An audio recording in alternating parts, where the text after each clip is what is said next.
সদস্য হিসাবে 1 নম্বর গাছতলী ইউনিয়নের আমি সভাপতি প্রার্থী হিসাবে ফর্ম উত্তোলন করেছি এবং জমা দিয়েছি।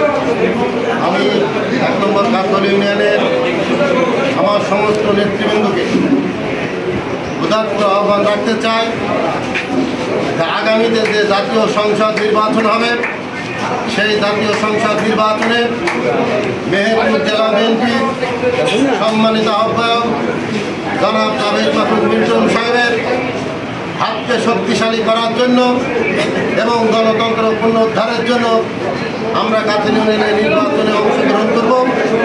এই নির্বাচনে আমরা যেই সভাপতি সাধারণ সম্পাদক হই না কেন আমরা সবাই মেনে নিয়ে আগামী দিন যাতে কাঁধে কাঁধ মিলে আমরা একসাথে জনাব জাভেদ মাসুদ মিল্টনের হাতকে শক্তিশালী করতে পারি, এই দৃঢ় প্রতিজ্ঞাবদ্ধ হয়ে আমি আমার বক্তব্য শেষ করছি।